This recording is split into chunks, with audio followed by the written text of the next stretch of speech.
시인의 시선으로 세상을 보다. 일상이 더 특별해지고 궁금증이 설렘으로 바뀌는 시간. 과학으로 보는 세상 시. 오늘도 일상과 과학의 경계를 허무는 흥미진진한 과학 이야기 들고 찾아왔습니다. 아, 오늘의 주제 저기 떠 있는 것 같은데요. 그러네요. 왜 네. 벌써 떠 있는 거죠? 네, 요즘에 경제 관련 기사 보면 항상 나오는 단어가 있더라고요. 네, 오늘 정말 뜨거운 주제인 네, 만큼 네. 벌써 이렇게 제작진이 띄워놓은 것 같습니다. 네.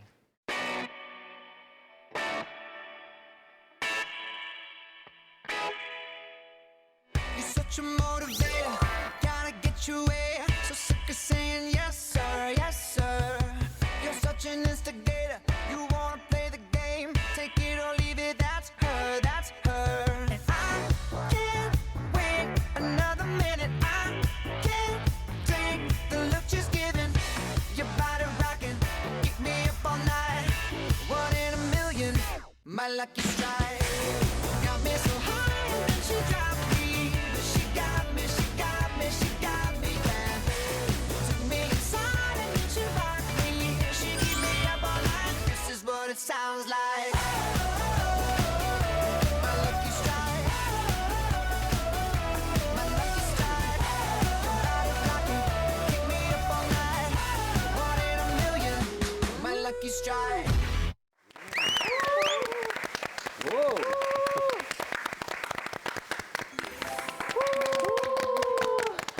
와, 너무 멋졌어요. 네. 감사합니다. 네, 먼저 본인 소개 좀 해주시죠. 네, 안녕하세요. 저는 카이스트 전기 및 전자공학부에 재학 중인 심유현이라고 합니다. 평소 이렇게 재밌게 보던 시에 패널로 출연하게 되어서 정말 기쁜 마음으로 친구들과 함께 치어리딩을 준비해봤는데요.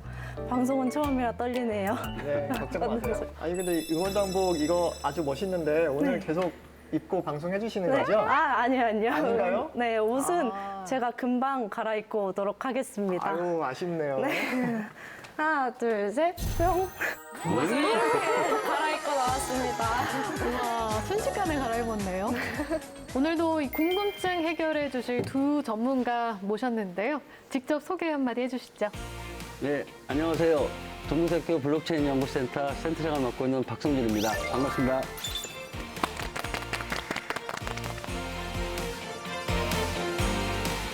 안녕하세요. 저는 블록체인 회사를 자그마치 운영하고 있는 블록체인으로 세상을 조금 긍정적으로 바꾸고 싶은 고덕윤이라고 합니다.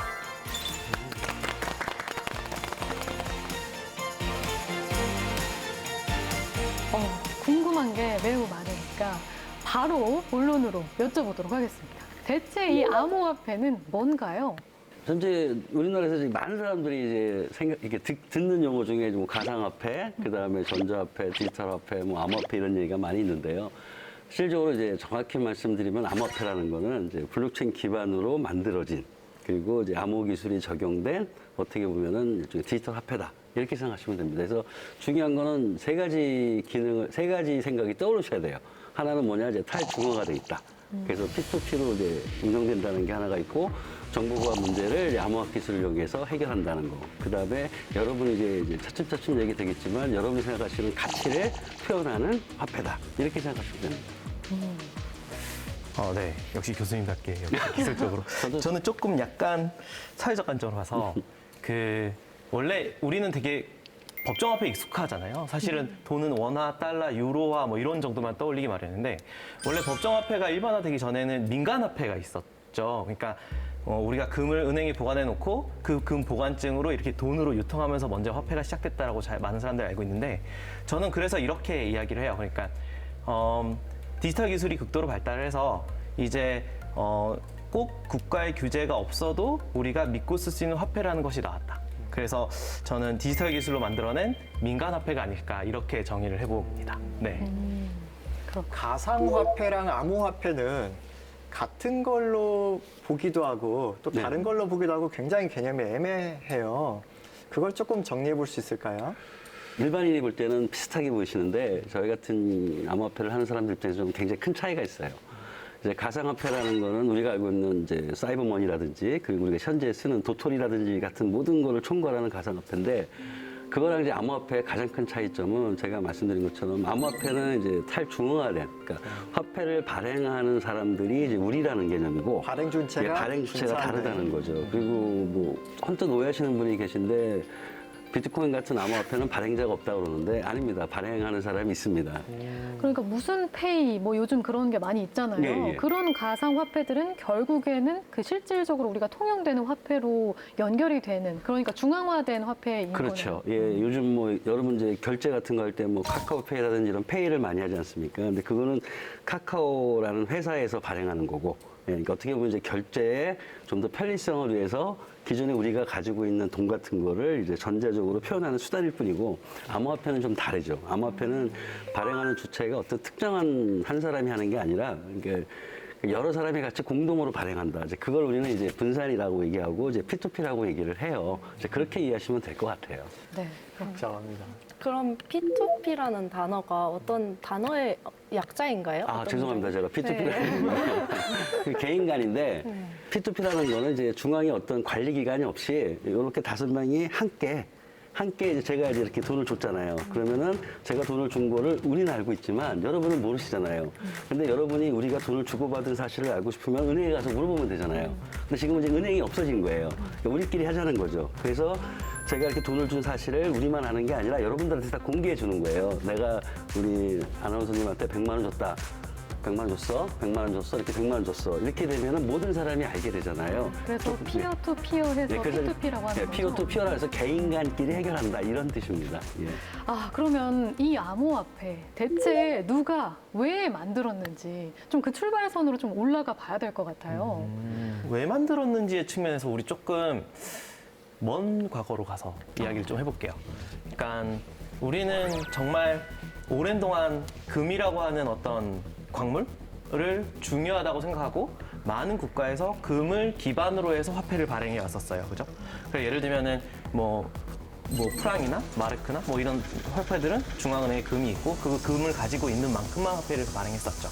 그런데 그 시대를 이제 우리 전근대화 시대까지의 어떤 그런 금본위를 이렇게 아우르던 시대를 이제 벨 에포크 시대라고 이제 많은 사람들이 얘기하는데, 그 시대는 이제 많은 나라들이 트러스트 할 수 있었어요. 어차피 나는 독일 사람이지만 프랑스에 가서 돈을 벌어도 어차피 금으로 다 바꿔줄 수 있고, 이렇게 해서 어느 정도 신뢰가 있었고 거기에 대해서 많은 인적, 물적 교류들이 이렇게 왔다 갔다 할 수 있었어요.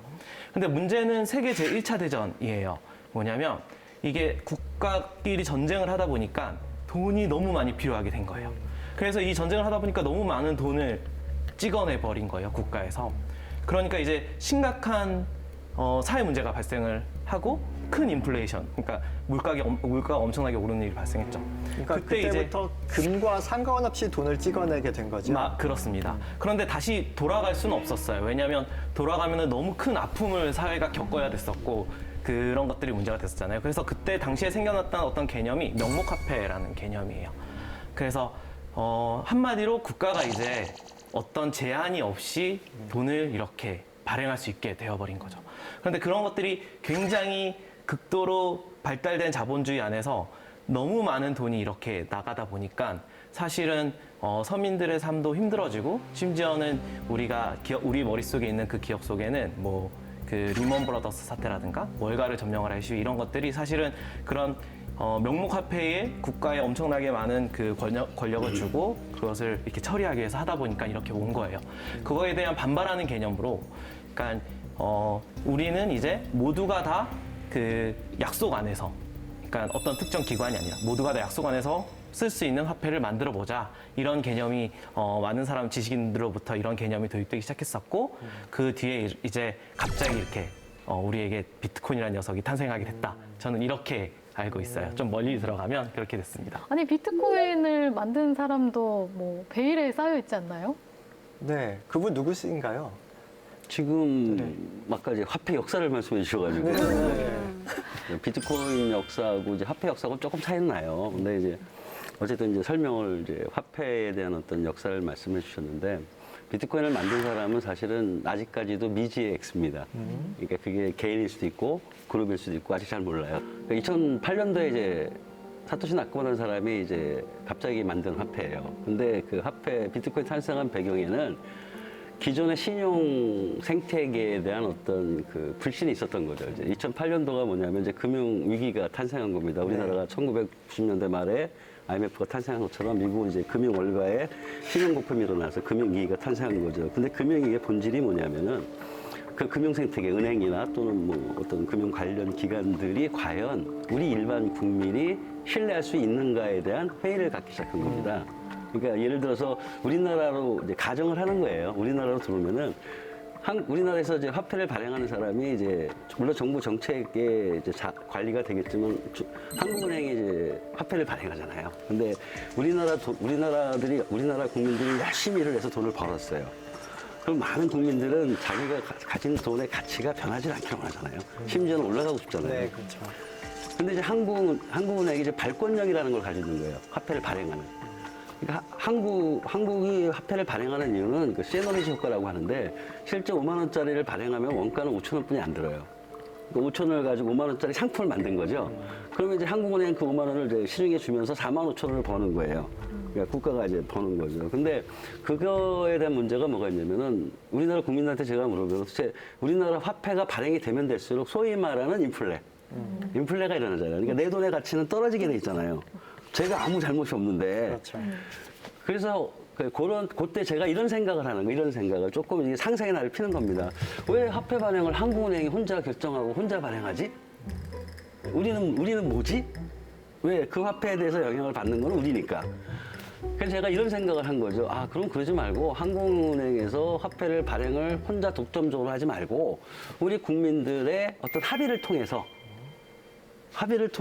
같이 한번 발행하면 어떨까? 그러면은 한국은행에 대한 신뢰성 문제를 해결할 수 있지 않을까? 이런 생각을 하는 거예요. 이제 자꾸 우리 한국은행 얘기하니까 가정이라고 그랬습니다. 한국은행 문제라는 얘기는 아니에요. 이렇게 설명을 들으니까 비트코인이 탄생하게 된 계기가 그러면 화폐에서도 독점을 막고 저희끼리 함께 다 같이 화폐를 발행해보자 이런 개념으로 탄생된 게 맞나요? 네, 맞습니다. 그러니까 비트코인 발행자가 이제 어떤 사람들은 비트코인 발행자가 없다, 주체가 없다 이런 얘기를 하는 게 아닙니다. 누군가가 발행을 안 했는데 화폐가 있다는 게 말이 안 되잖아요. 그러니까 화폐 발행하는 좀 이제 구조나 원리가 좀 바뀐 거고 지금 말씀한 것처럼 그럼 비트코인 발행자는 누구냐? 우리예요. 16년 학생도 발행할 수 있고요. 저도 발행할 수 있고 누구든지 발행할 수 있습니다. 근데 누가 또 그러잖아요. 누구든지 발행할 수 있으면 그게 무슨 가치가 있는 거냐? 우리 어릴 때 가지고 놀던 딱지 아니냐? 예, 근데 누구든지 발행할 수 있다는 거는 절대적인 원리고요. 단지 아무 때나 발행하는 게 아니라 그러니까 발행할 수 있는 조건을 우리가 합의해서 제약하는 거예요. 그래서 우리가 합의한 조건을 만족하면은 그 사람은 발행할 수 있는 거예요. 이제 그렇게 생각하시는 게 맞아요. 예, 발행한 사람은 발행한 즉시 자기 것이 되는 건가요? 예, 맞습니다. 아, 발행해야겠는데요? 근데 이제 그 발행하는 게 그 초기 비트코인은 최초기 때문에 저희가 오늘 와서 꼭 말씀드리고 싶은 거는 일반인들한테 블록체인 하면 암호화폐를 생각하시는 게 경향이고요. 암호화폐 하면 또 비트코인을 생각하세요. 근데 비트코인은 12년 전 기술이고요. 최초예요. 근데 아마 이제 과학적으로 보면은 최초는 실수 같은 거 많이 하잖아요. 일단 비트코인은 우리가 볼 때 P2P로서 발행하는 최초의 화폐인 건 많지만 목적은 달성을 했어요. 하지만 몇 가지 기술적인 문제도 있고 사용에 대한 한계도 있다는 거죠. 그래서 지금은 이제 그러한 문제나 이런 거를 다 개선해서 다른 암호화폐들이 많다는 거죠. 그래서 우리가 블록체인하고 암호화폐 생각할 때는 비트코인에 메모리 안 되고 그냥 우리가 얘기하는 일반적인 암호화폐를 생각하면은 좀 더 이제 쉽게 접근할 수 있을 것 같아요. 예. 12년이나 됐는지 몰랐어요. 아, 그래요? 2008년도에 첫처럼 논문이 나와서 2009년도부터 시작이 됐습니다. 그러니까 12년도 된 거예요. 12년 더 된, 논문으로 봤을 때는 13년 된 거죠. 예. 그 전에 외국에서는 어떤 그 논의들이 있었을까요? 비트코인이 주목을 받게 된 계기는 저가 정확하지는 않은데 좀 생각을 해보면 당시로 제가 그때 뭐 뉴스를 본 건 아니에요. 그냥 들었는데 유럽에 조그만 키프로스라고 하는 나라가 있어요. 그 나라가 이제 국가 디폴트를 한번 선언한 적이 있었습니다. 그게 2013년인데 지중해의 작은 섬나라 키프로스가 세계 금융시장을 흔들고 있습니다. 은행 현금 인출기마다 돈을 찾으려는 사람들이 몰려듭니다. 예금에 세금을 물린다는 소식이 전해지면서입니다. 재정 위기에 빠진 키프로스에 구제 금융을 지원하는 대신 모든 예금에 일회성 부과금을 물리도록 한 것입니다. 아, 국가에서 발행하는 화폐도 위험할 수 있구나. 국가가 나의 자산을 지켜주지 못할 수도 있구나. 이런 생각을 하게 됩니다. 그러면서 사람들이 그러면 어떻게 해야 되지? 대안이 뭘까라고 했던 어떤 그런 대안 안에서 몇몇 사람들이 비트코인에 대해서 주목을 하기 시작한 거죠. 그러면서 이제 외국에서 시작된 비트코인의 어떤 바람이 이제 국내에 오면서 강하게 몰아쳤던 그런 기억이 좀 있습니다. 네. 그러니까 2011년부터는 외국에서는 많이 썼어요. 이제 우리나라는 이제 아직 거기에 있다가 우리나라에서 비트코인이 알게 된 거는 소위 말하는 2017년 광풍부 때. 근데 사람들이 이제 뭔지 모르고 내가 돈을 넣었더니 얘가 갑자기 하루쯤에 뭔가 뜨니까 어떻게 보면 약간 투기적으로 출발한 것도 사실 있습니다. 주식 차트 보는 것처럼. 예, 그래서 아직까지도 그 비트코인에 대한 생각을 좀 이렇게 긍정적인 쪽으로 가지고 오는데 사실 좀 어려움이 있어요. 원래 이제 긍정적인 측면을 많이 이해를 해서 좋은 곳에 써야 되는데 이게 비트코인 우리나라 분들은 3년 전 그 광풍 때문에 비트코인 하면은 이제 사기다 거품이다라는 이제 부정적인 게 아직은 사실 많습니다. 말씀해주신 것처럼 이 비트코인에는 여전히 명과 암이 있는 것 같아요. 네, 맞습니다. 네. 예. 그런데 말씀하신 것처럼 긍정적인 측면 이런 예, 걸 예. 좀 끌어내기 위해서는 결국 그 비트코인 중심에 있는 예. 기술 이야기를 예, 예. 암호화폐 중심에 있는 기술 이야기를 할 수밖에 없을 것 같은데요. 예, 예. 그럼 이제 본격적으로 블록체인 기술에 대해서 좀 이야기를 나눠보도록 하죠. 암호화폐를 만들어내는 기술이 바로 블록체인 기술인 거잖아요. 네, 네. 이 블록체인 기술 어떤 건지 좀 설명 좀 해주시죠. 제가요. 설명을 해도 되겠습니까? 강의하는 거 아니에요? 아, 강연해도 돼요? 아, 그럼요. 그 시간. 그럼 제가 네. 나가서 당연하죠. 감사합니다.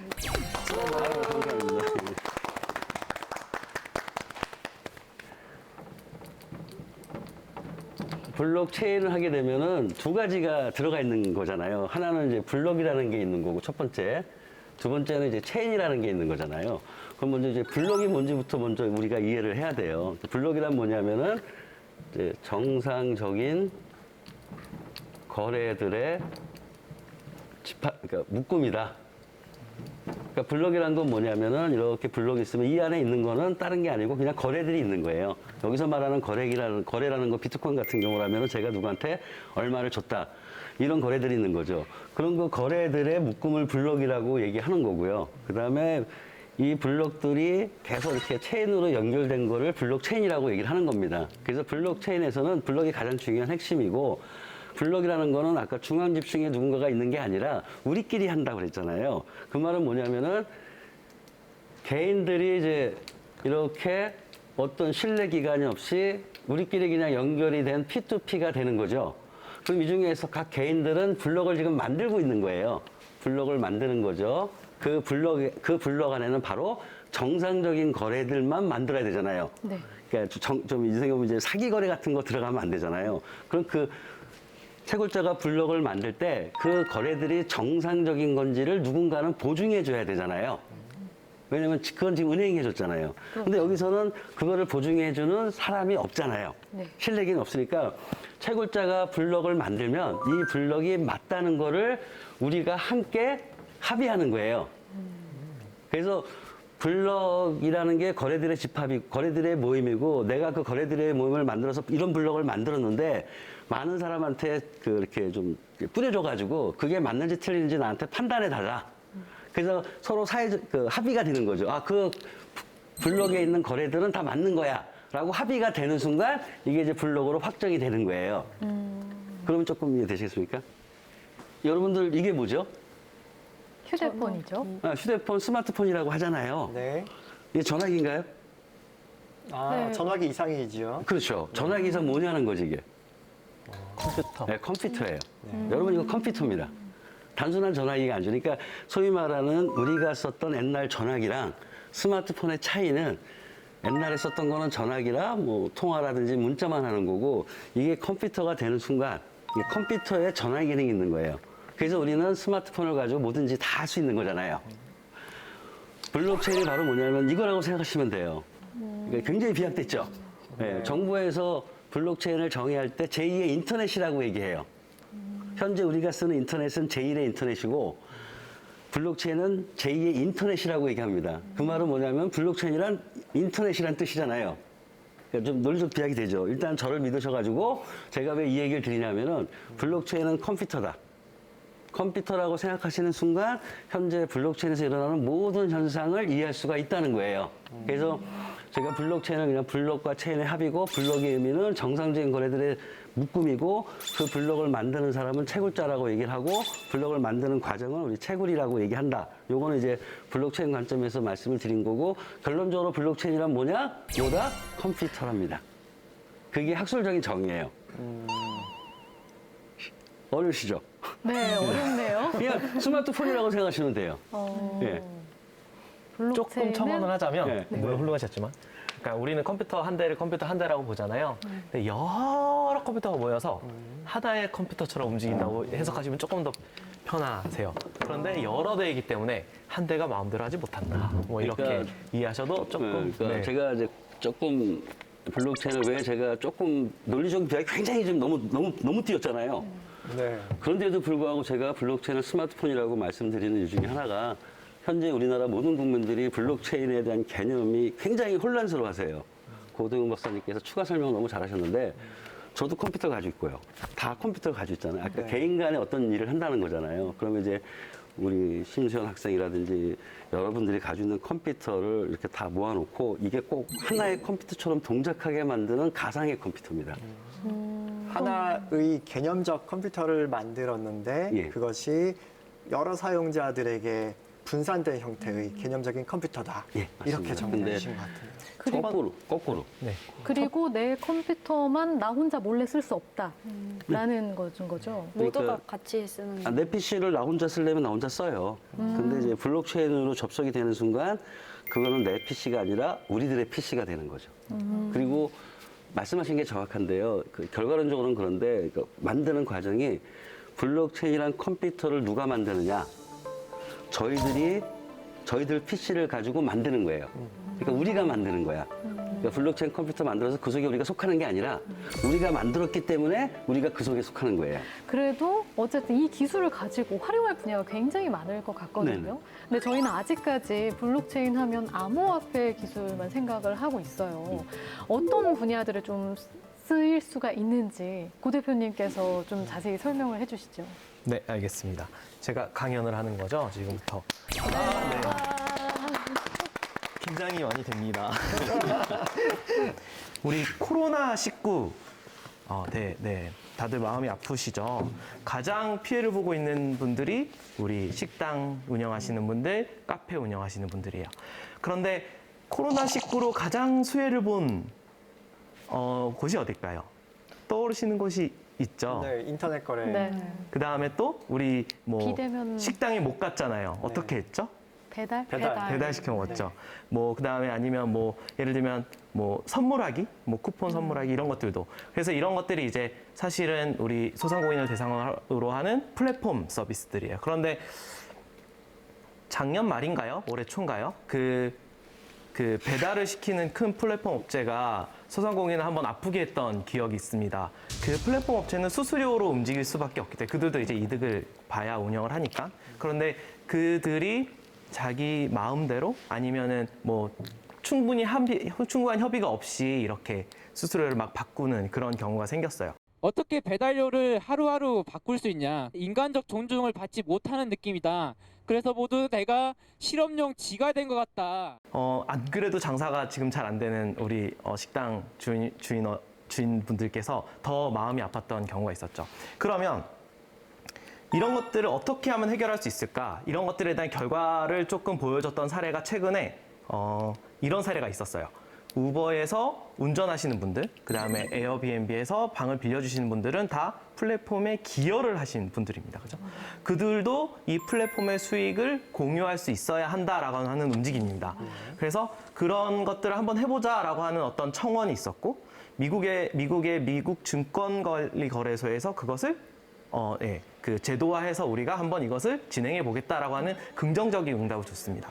그래서 어떻게 결론이 나냐면 우버를 움직이는 그 드라이버들도 이제 그 우버의 주식을 그 보상으로 받을 수 있다 이렇게 하는 규칙이에요. 근데 아직까지 우리나라에선 이게 조금 문제가 돼요. 왜냐하면 외부의 직원에게 주식을 양도하거나 이런 것들을 할 수가 없게 되어 있거든요.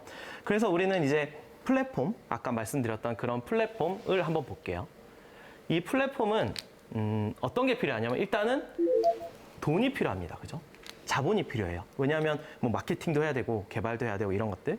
그리고 여기에는 또 그래서 이것을 이제 자본 기여라고 했었어요. 플랫폼을 자본을 기여했다라고 하는 점이고 여기는 또 노동을 기여할 수가 있어요. 뭐 이렇게 망치를 그리면 노동을 기여하면은 플랫폼에 또 기여를 하게 됩니다. 그러면 여기에 이제 우리는 또 수익이 생기죠. 이 수익을 여기에서 이제 또 우리의 수익으로 이렇게 가져올 수가 있습니다. 이게 우리가 말하는 주식회사가 움직이는 것과 굉장히 유사하지만 다른 점은 이 노동에 대한 가치를 인정해 준다는 거죠. 그러면 우리는 이렇게 할 수가 있어요. 예를 들면 이 플랫폼을 운영하는데 초기 비용이 만약에 3천만 원이다. 그러면 자본에 대한 가치를 회사에서 투여할 수가 있습니다.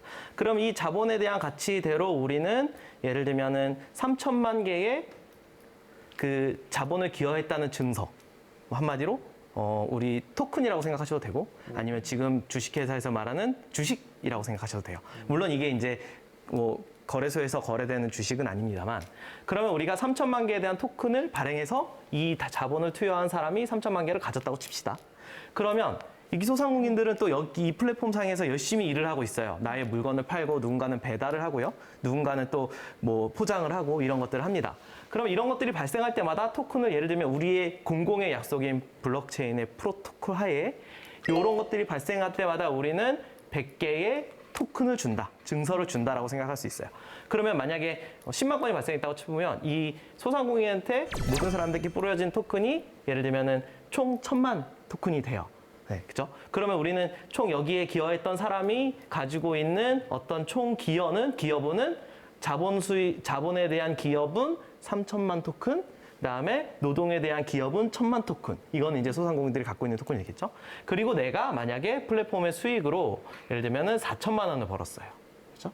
그러면 여기에 기여도가 3대 1이니까 3은 자본을 기여한 사람에게 가고 1은 소상공인들한테 일하신 만큼 공평하게 분배를 할 수가 있어요. 이것은 모두 다 블록체인이라는 공공의 약속, 끼어질 수 없는 약속, 프로토콜대로 운영되는 형태예요. 그럼 만약 배달 플랫폼에서 이 암호화폐를 만든다면 그 배달을 하시는 분들이나 소상공인들에게도 나눠줄 수 있다는 뜻이죠? 그렇죠. 그러니까 아까 말씀드렸던 것처럼 그 배달 플랫폼에서 4천만 원을 벌었고 내가 만약에 뭐 예를 들면은 4천분의 뭐 100 정도를 기여를 했다면 그 중에 100은 내가 4천만 원에 100을 기여했던 100원은 내가 이득을 취할 수 있게 되는 거. 네, 그 암호화폐가 아니더라도 저런 시스템을 만들 수 있을 것 같은데 암호화폐를 써야 되는 이유는 무엇일지?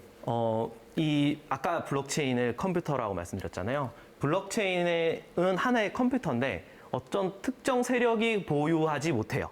그러니까 우리 모두의 컴퓨터라는 거죠. 그러면 컴퓨터 안에서 우리가 약속을 정의해 놨는데 지금 현재의 어떤 플랫폼 기술은 그 플랫폼 운영사가 보유하고 있는 컴퓨터 위에서 약속이 움직이거든요. 네. 그럼 보유사는 자기의 어떤 그런 정책적 목적이나 아니면은 회사의 어떤 판단에 의해서 그 약속을 수정할 수 있는 어떤 권한이 있죠. 하지만 이 프로토콜 경제로 이루어지는 어떤 그런 컴퓨터라고 한다면 블록체인으로 연결되어 있기 때문에 여기에 있는 대다수의 사람들이 공동으로 합의하지 않는 한 뭐 예를 들면 수수료율을 바꾼다든가 아니면 뭐 예를 들면은 이런 것들 내용에 대해서 그러니까 기여에 대한 어떤 그런 분배를 바꾼다든가 할 수 없게 합의에 의해서만 할 수 있게 되는 어떤 그런 기술적 장이 마련된다라고 이해하시면 좋을 것 같습니다.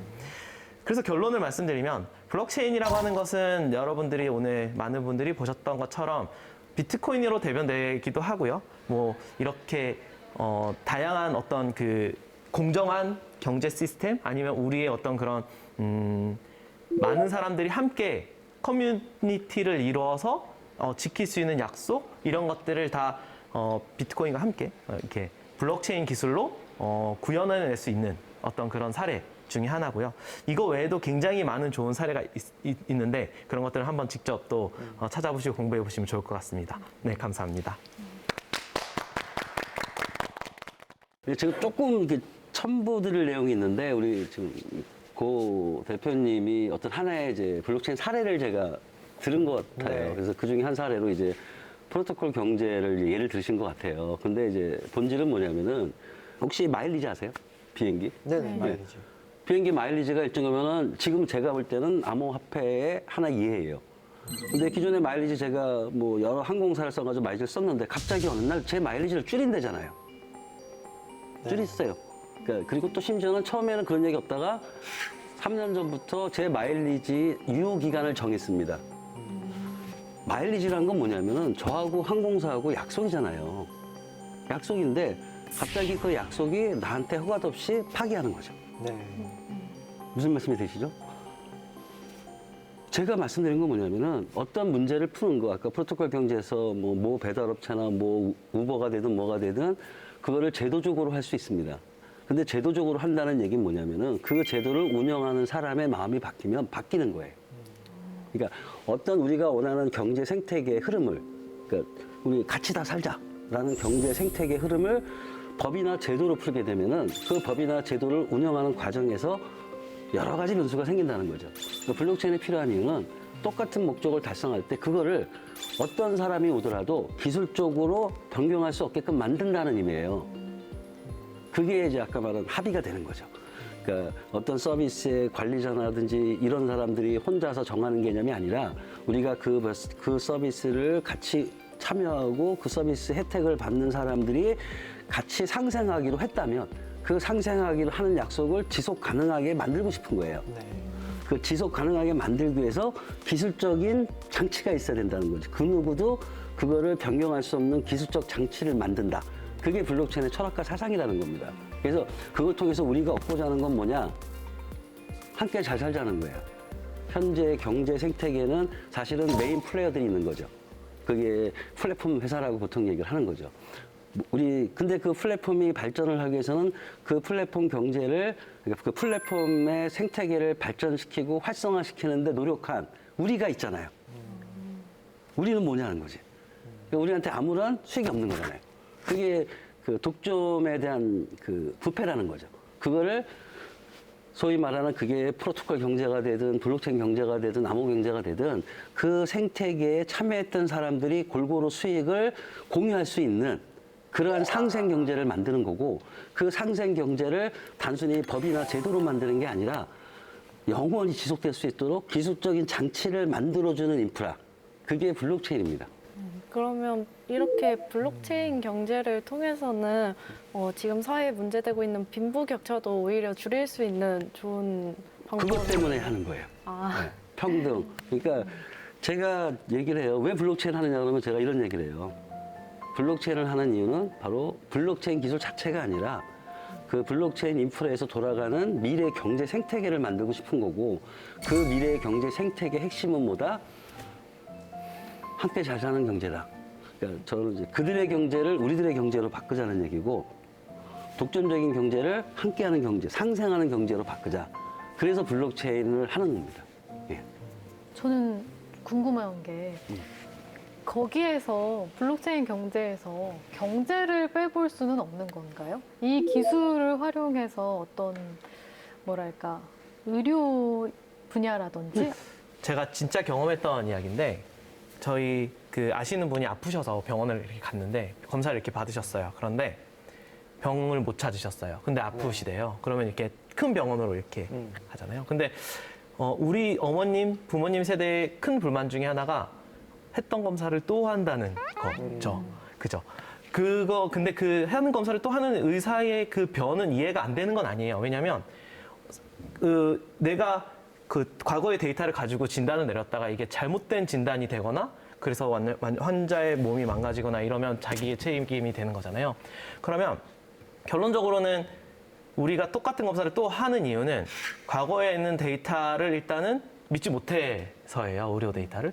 앰뷸런스를 타고 만약에 중환자실을 가면요, 이게 과거의 의료 데이터를 검사할 시간이 없잖아요. 그때는 과거의 의료 데이터를 넣는 게 이제 CD로 되어 있어요. USB는 절대 받아주지 않아요. 이게 뭐 지금은 어떻게 되는지 모르겠는데, 제가 그때 응급실에 갔을 때 느낀 게 CD를 넣게 되어 있더라고요. 근데 CD의 느낌은 뭐냐면 한 번 기록이 마감이 되면 얘를 어떻게 할 수가 없어요. 그렇죠? 덮어쓸 수 없는 덮어줄 수 없죠. 맞아요. 그런 의도가 여기에 담겨 있다고 생각하는데, 근데 우리가 만약에 블록체인으로 의료 데이터를 받았다고 생각하면 두 가지의 이점을 가질 수 있습니다. 하나는 그 데이터가 모두 수많은 사람들에게 공유되었기 때문에 이게 중간에 해커에 의해서 바뀌거나 아니면은 뭐 실수로 데이터가 지워지거나 이렇게 되지 않았다. 원본 그대로의 의료 데이터가 왔다를 보장받을 수 있고, 두 번째는 블록체인에는 꼭 자기가 데이터를 기록할 때 자기의 디지털 시그니처, 그러니까 자기가 했다라는 출처를 남기게 되어 있어요. 그러니까 비트코인도 비트코인을 보낼 때 보내는 사람이 나다라고 하는 어떤 그런 서명을 남기게 되어 있거든요.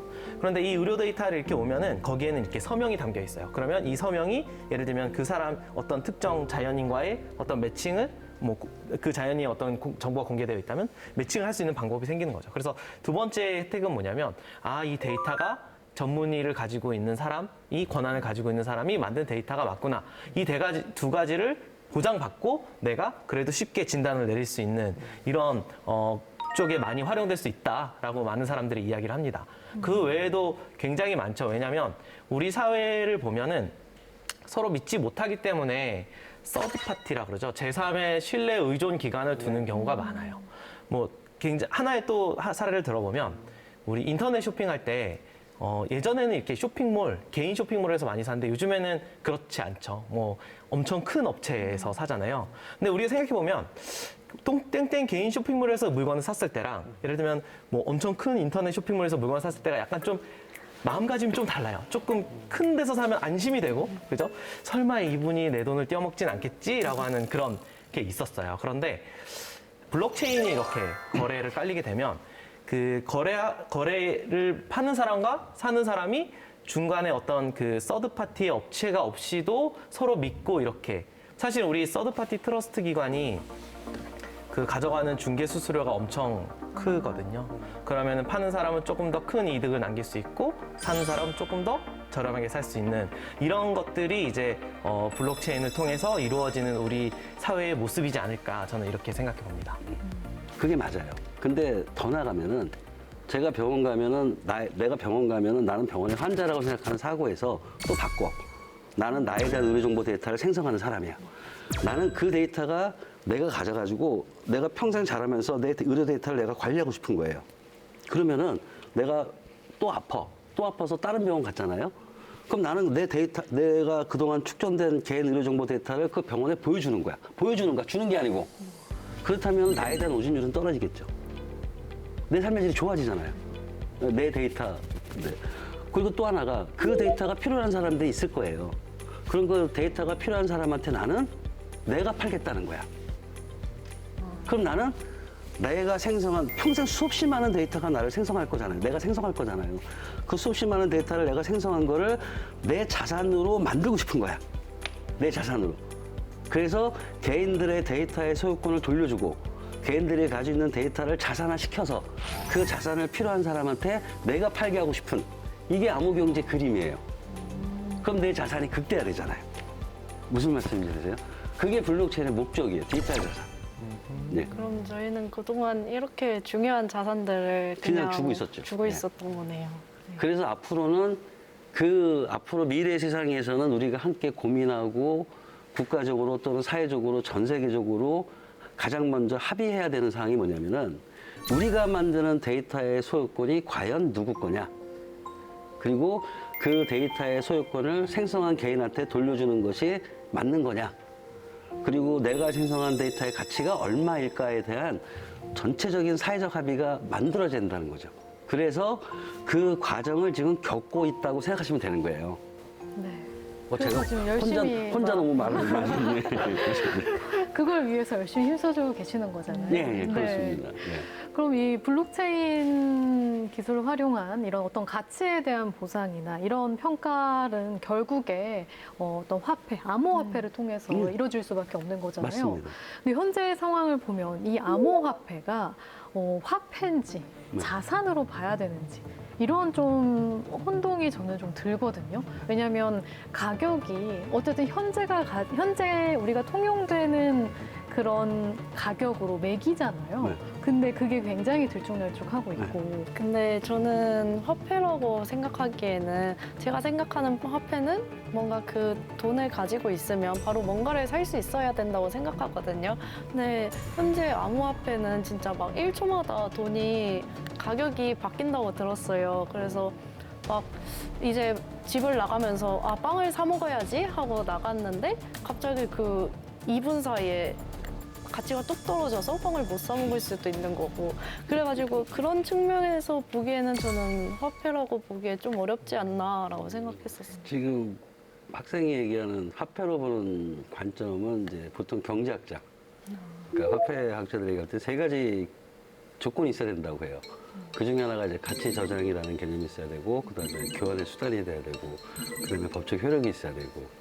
그러니까 학생이 화폐라고 얘기할 때 그 화폐의 개념과 그러니까 우리 같이 이제 암호화폐 하는 사람이 화폐라고 얘기할 때는 좀 다르다는 거죠. 개념이 일단은.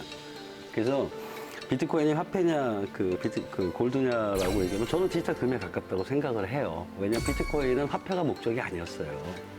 그래서 나는 그 비트코인을 가지고 이걸 결제 수단으로 쓸 수 있느냐라는 논쟁이 일어나는 걸 별로 안 좋아해요. 비트코인은 결제 수단으로 한 게 아니에요. 목적이 다르다는 거지. 그래서 화폐냐 자산이냐고 물을 때 암호화폐는 종류가 많다고 제가 말씀드리니까 화폐로서의 암호화폐도 있고 그러니까 자산으로서의 암호화폐도 있어요. 가장 유명한 게 UST라고 그 테라라는 암호화폐가 있어요. 그거는 원화하고 1대1로 매칭을 해요. 그걸 우리 이제 스테이블 코인이라고 얘기하거든요. 이제 그런 건 화폐예요. 달러하고 연동이 돼서 달러의 변화에 따라 얘가 같이 움직이기 때문에 그러니까 우리가 생각하는 화폐로서의 암호화폐가 필요하다면은 스테이블 코인을 만들면 돼요.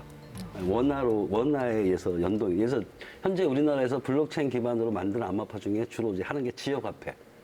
부산에서 얘기하는 동백전 같은 게 우리나라 원화하고 이제 이렇게 1대1 대응이 되는 게 이제 지역화폐 개념이에요. 그건 화폐잖아요. 혹시 회수권 아세요? 회수권? 우리 저희 버스 타고 다닐 때 토큰 있었어요, 토큰. 모른다고 해. 혹시 수표 아세요, 수표? 수표는 예. 알죠. 수표 화폐예요? 화폐 아닐까요? 그거 봐요. 수표는 화폐가 아니에요. 이제 수표를 발행하는 건 정부가 아니잖아요. 은행이 발행하는 거예요. 그래서 우리 때는 옛날에 이제 우리 때는 겪은 세대 IMF 때 뭐 여러 가지 저축은행들이 이렇게 문을 닫는 바람에 피해본 국민들이 많아요. 그게 이제 소위 말하는 이제 금융 생태계 신뢰였잖아요. 그러니까 수표는 화폐가 아니에요. 그럼 은행에서 발행한 수표가 있는데 은행이 망하면 못 쓰는 건가요? 당연하죠. 그게 바로 생각하는 개념의 차이가 있는 거예요. 생각하는 개념의 차이. 그래서 저도 화폐라는 용어 때문에 우리나라 그 분들이 자꾸 이렇게 화폐 쪽하고 연계된다는 것에 대해서 상당히 우려를 하는데 국제적으로 만든 사람이 크립토 커런시라고 얘기해서 그냥 번역하다 보니까 암호화폐라고 번역한 거지 우리가 생각하는 화폐 개념은 아니라는 거예요. 단지 우리가 생각하는 화폐 같은 암호화폐는 만들 수 있다. 그거는 이제 기술의 문제이기 때문에 화폐도 될 수 있고 자산도 될 수 있다. 그리고 비트코인에 예를 들어서 이제 집중해서 말씀을 드리면 비트코인은 절대로 화폐가 아니에요. 비트코인이 혹시 2,100만 개까지만 발행된다는 사실 아시나요? 네. 비트코인의 개수는 이렇게 한정되어 있어요. 그런데 혹시 달러의 발행 그래프를 본 적 있으세요? 총량 그래프. 없죠. 없어요. 엄청납니다. 요번에 그 바이든 대통령이 코로나 때문에 그 발행한 달러의 프린팅 한 달러가 제가 정확하게는 기억이 안 납니다만 1경원이래요. 1경원. 그렇죠?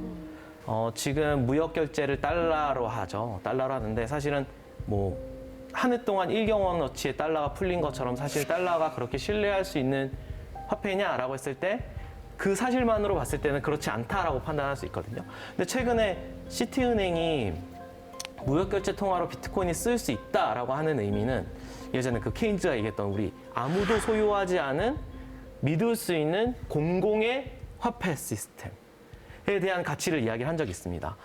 그런데 그런 것들을 구현해내고 활용할 수 있는 방안이 비트코인이 가능성이 있지 않을까라고 하는 보고서였었거든요. 그런 측면에서 봤을 때는 가치를 저장하는 수단으로서의 화폐? 라고도 이야기할 수가 있겠죠.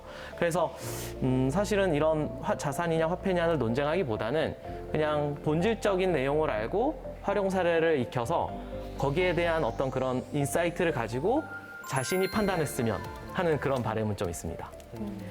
그래서 블록체인과 암호화폐는 불 켜진 밤이다.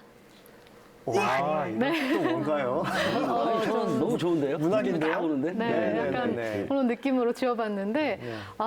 사실 눈에 보이지도 않고 아직 이게 어떤 세계인지 익숙하지 않은 깜깜한 밤 같은 느낌이 들거든요. 네. 그런데 이미 움직이고 있잖아요. 이미 눈에 안 보일 뿐이지 이미 시행이 되고 있어요. 불은 켜졌고 그리고 말씀하신 것처럼 이걸 앞으로 향후 어떻게 쓰이느냐에 따라서 좀 환하게 비춰줄 수 있는 기술이 되지 않을까 하는 생각이 들어서 이렇게 붙여봤습니다. 네, 느낌이 오시네. 박수 받습니다. 저는 막 그렇게 문학적인 단어로 정리하진 너무 않았는데 세셨다. 이거 다음에 하려니까 이렇게 하지 않아도 좀- 됩니다. 그래서 블록체인과 암호화폐는 과학기술의 경제다라고 생각했습니다. 오, 좋습니다. 왜냐하면 지금 저는 경제를 이해하기에 그냥 그 종이로 된 화폐, 돈을 생각했었는데 이제 저희 과학기술이 발달해서 이제 현재 경제 상황에 있는 걸 보완할 수 있는 그런 기술이 나온 거니까 이제 과학기술의 경제라고 생각했습니다. 네. 저는 되게 떠오른 단어가 너무 많아가지고 사실 이게 굉장히 어렵거든요. 근데 최근에 제가 느끼는 거는 뭐냐면 블록체인과 암호화폐는 디지털 세상의 자유다 이렇게 얘기하고 싶어요. 이 자유라는 의미는 뭐냐면 우리는 사실 좀 억압되어 있어요. 예를 들면은 거대 플랫폼 기업들로부터 우리의 데이터를 말씀하신 것처럼 데이터를 억압당하고 있고 이거는 적당한 단어가 맞을지 모르겠는데 거대한 경제 세력으로부터 우리의 자산을 억압당하고 있어요. 하지만 블록체인 경제, 블록체인 세상이 되면 우리가 디지털 월드, 때로는 이게 실물 월드로 넘어서 우리가 진정으로 우리의 권리를 주장하고 우리에게 자유를 줄 수 있는 그런 기술이 아닐까 이렇게 생각합니다. 박수 쳐주세요. 저는 초중일관 주장합니다. 블록체인과 암호화폐는 대한민국의 미래이자 우리 청년들의 희망입니다. 좀 관심을 가져주시기 바라고요.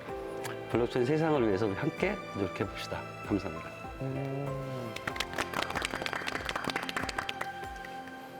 제가 이걸 또 정리를 해야 되는데요. 가장 막중한 임무를 맡고 네. 계십니다. 네, 오늘도 어렵습니다. 블록체인은 경제의 어두운 면을 밝혀주는 과학기술로 만든 하나의 등불이고 미래의 희망, 자유를 가져와주는 희망이다. 이렇게 정리를 한번 해보겠습니다. 네, 모두 다 통화하셨네요. 좋네요. 이렇게 블록체인과 암호화폐에 대한 이야기 나눠봤는데요. 저는 개인적으로 오늘 이야기를 나누면서 그래서 결국 미래에 어디에 어떻게 쓰일지가 가장 중요한 핵심이 되지 않을까 싶습니다. 네, 암호화폐를 떠나서 블록체인 기술 자체가 가져오는 사회적인 변화를 적극 관심 있게 지켜보고 수용해야 되지 않을까 그렇게 생각이 됩니다. 네, 오늘 저희가 준비한 소식은 여기까지입니다. 다음 시간에도 유익하고 유쾌한 과학 소식 들고 찾아오도록 하겠습니다. 과학으로 보는 세상, 씨!